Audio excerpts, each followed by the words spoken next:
Atención, amantes del cine y de las historias que pocos se atreven a contar. Prepárense para un viaje olfativo y revelador al corazón de la época de oro del cine mexicano. Hoy vamos a desenterrar secretos que han permanecido ocultos tras el glamour de la pantalla grande.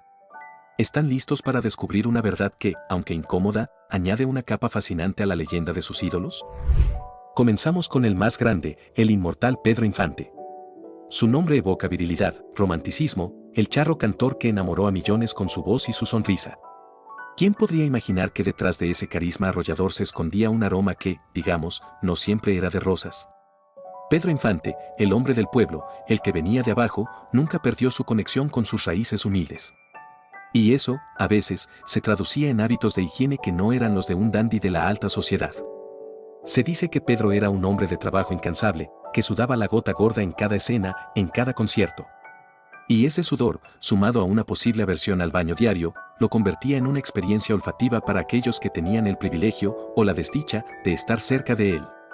Imagina a María Félix, la doña, una mujer de una elegancia y un refinamiento que rayaban en lo inalcanzable, compartiendo una escena de amor apasionado con Pedro. ¿Se imaginan el contraste? Mientras ella irradiaba sofisticación y un aura de perfume francés, él podía estar exhalando un aroma más terrenal. Pero el poder de Pedro Infante era tal que su talento y su magnetismo lo superaban todo. Nadie se atrevía a quejarse. Era Pedro. Uno de los rumores más extendidos es que Pedro era reacio a usar desodorante. Para él, quizás, era un signo de debilidad, algo que no encajaba con su imagen de macho mexicano. Se cuenta que en el set de Nosotros los Pobres, donde interpretaba a un carpintero humilde, su autenticidad iba más allá de la actuación. Su personaje, Pepe el Toro, era rudo, trabajador, y su olor, quizás, era parte de esa autenticidad. Los actores y el equipo técnico se acostumbraron. Era un aroma a Infante, un sello distintivo de su presencia. En películas como Dos tipos de cuidado, donde compartía pantalla con Jorge Negrete, o en El Gavilán Pollero, su energía y su entrega eran palpables.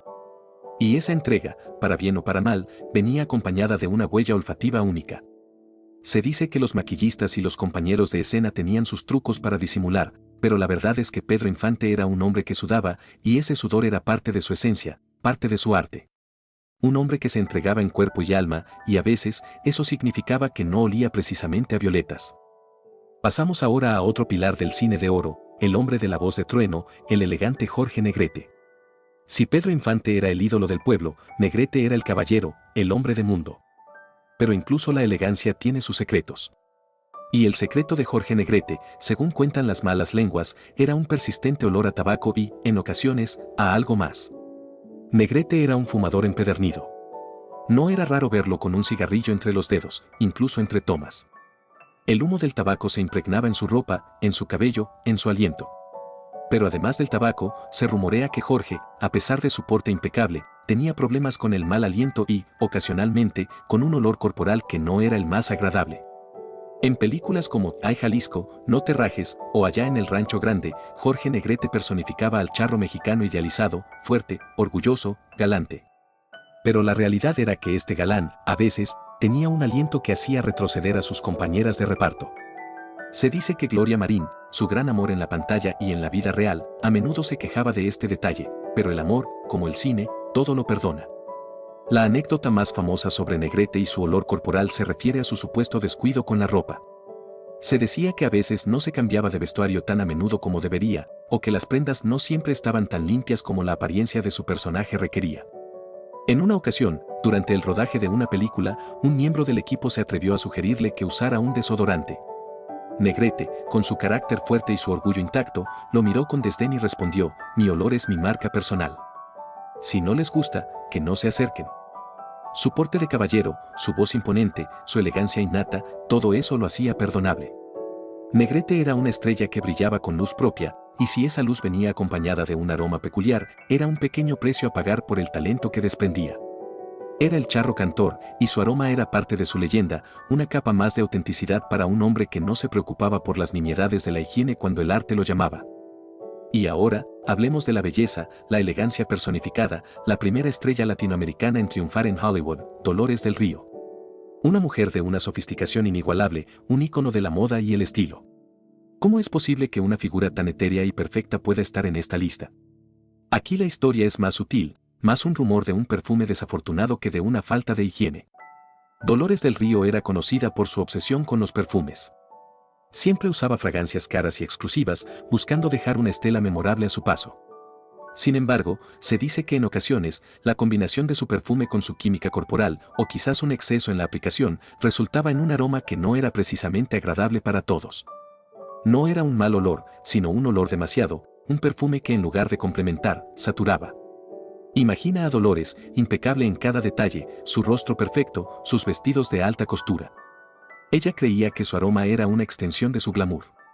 Pero para algunos, la mezcla de un perfume demasiado potente con su sudor natural en un día de calor intenso en el set podía crear una atmósfera olfativa un tanto abrumadora. Se cuenta que en el rodaje de Flor Silvestre o María Candelaria, donde compartía escenas íntimas con Pedro Armendáriz, la intensidad de su perfume era un tema de conversación entre el equipo. No era un olor desagradable per se, sino un aroma tan dominante que podía marear a algunos.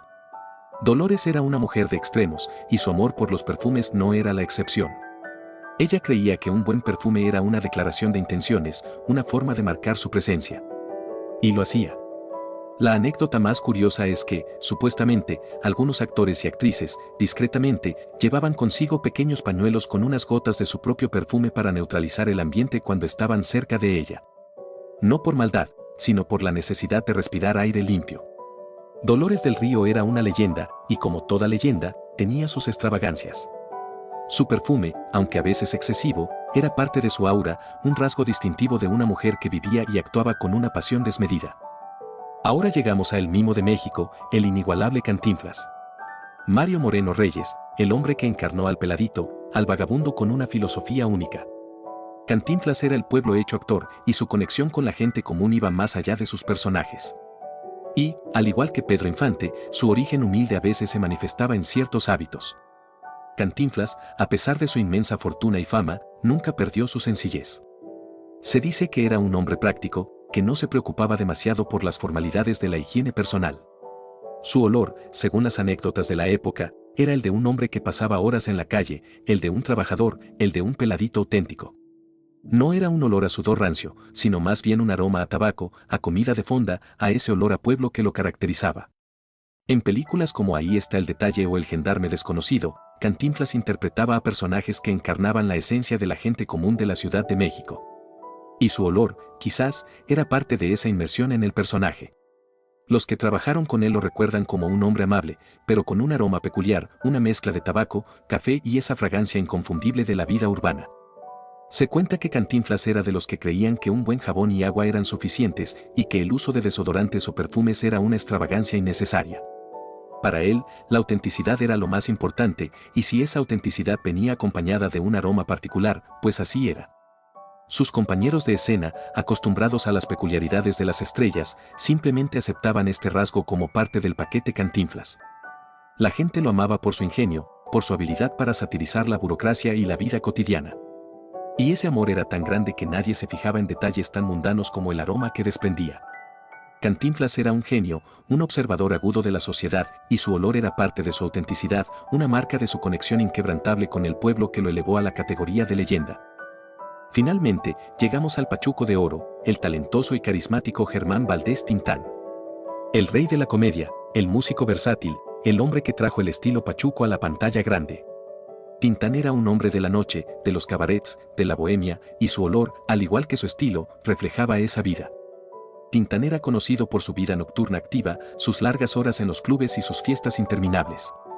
Y esa vida, a menudo, no dejaba mucho tiempo para la higiene personal rigurosa. Se dice que su olor era una mezcla de tabaco, alcohol y un persistente aroma a transpiración que revelaba sus largas noches de juerga y su pasión por el baile. En películas como El Rey del Barrio o Calabacitas Tiernas, Tintán irradiaba una energía inigualable, un ritmo contagioso que hacía bailar a todos. Pero esa energía venía acompañada de un aroma que, digamos, no era precisamente fresco. Sus compañeros de reparto y el equipo técnico sabían que cuando Tintán llegaba al set, lo hacía con la estela de la noche anterior. La anécdota más recurrente sobre Tintán y su higiene se refiere a su atuendo.